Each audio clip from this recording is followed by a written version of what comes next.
This is Donna with More Than a Review, and we are here today with Ali Master. He is the author of Beyond the Golden Door.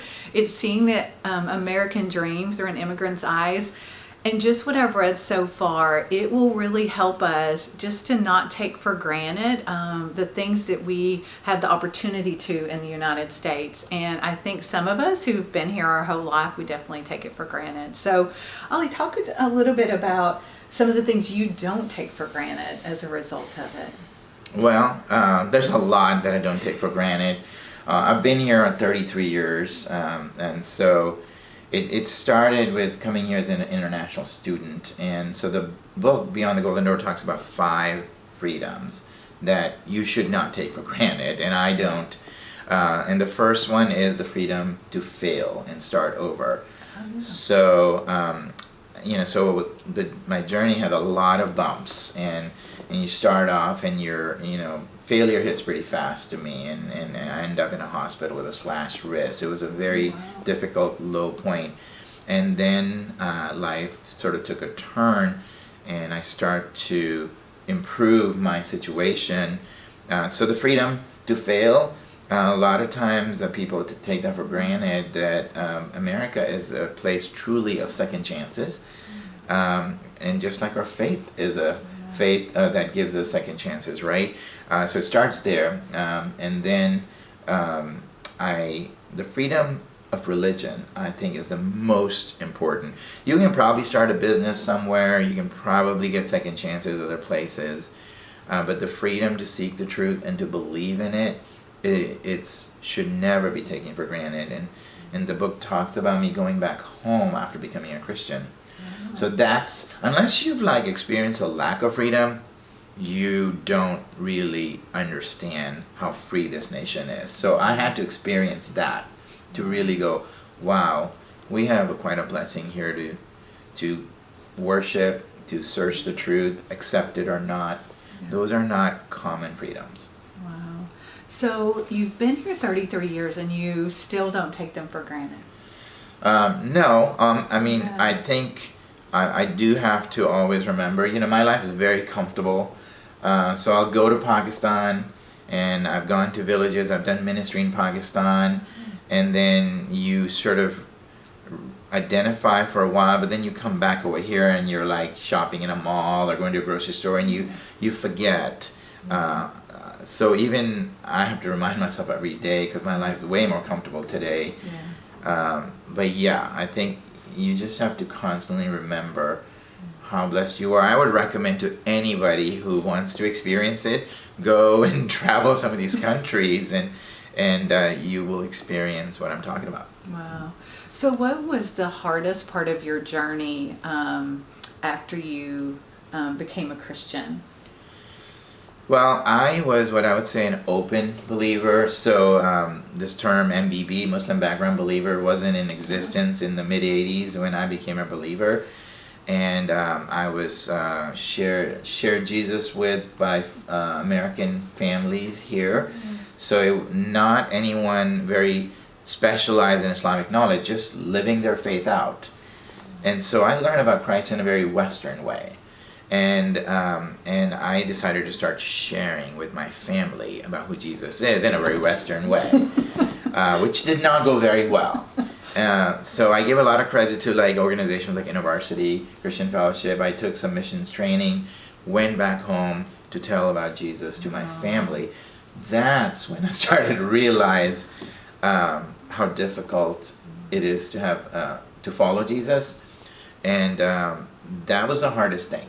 To go back home and to tell your parents that you become a follower of Christ. Yeah, and that was tough for them. Yeah.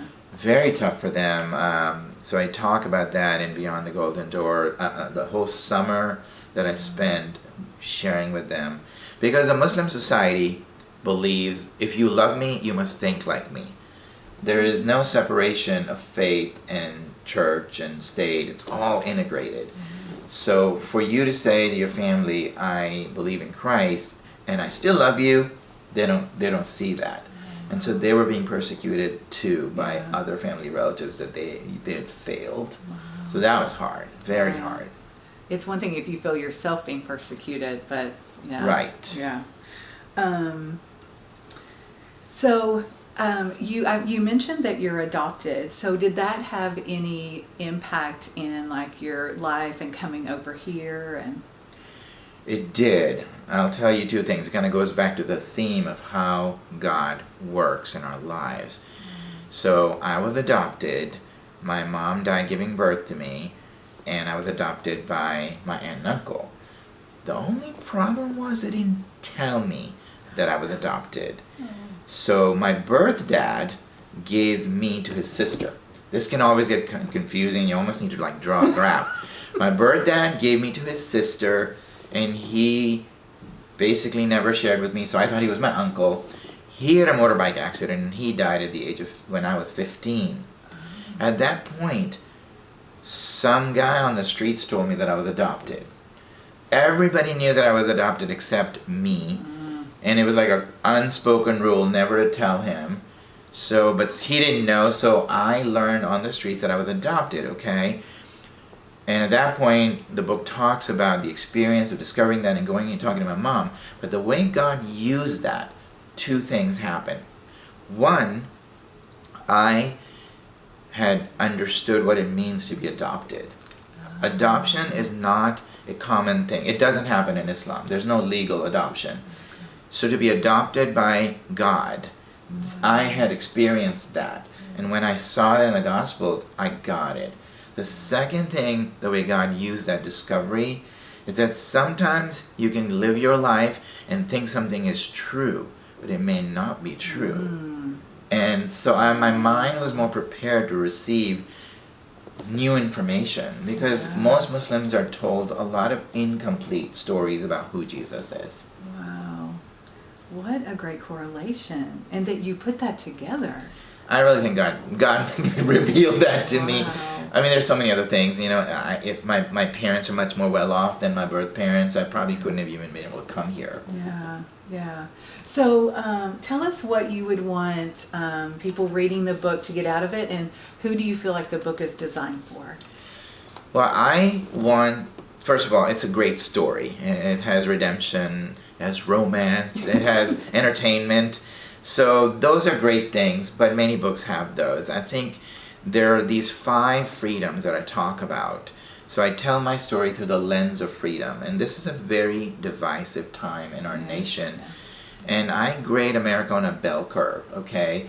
So yes, we have our problems, but give me those problems with these freedoms. So the freedom to fail, freedom to love, freedom of entrepreneurship, freedom of religion, and freedom of government. So I want anyone to read to go, this is a great nation where we live, and we need to preserve these freedoms.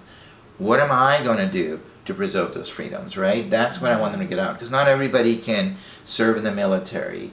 But what are you going to do to preserve these freedoms for us? It could be serving the community. It could be volunteering in a school or being a firefighter. Or it could be just recognizing racism that's going on and you're interacting with it. Anything you can do to preserve these freedoms, I want the reader to try to do.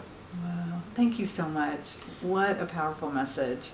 Thanks And for guys, having me. I highly recommend the book. I mean, just the little bit that I've met Ali and read about his story, it is something we can all benefit from, and just to not take things for granted, and just I think it will just enrich our lives more than it has yours even. I mean, it's just good to understand and appreciate the things that we have. Thank you for joining us. Take care.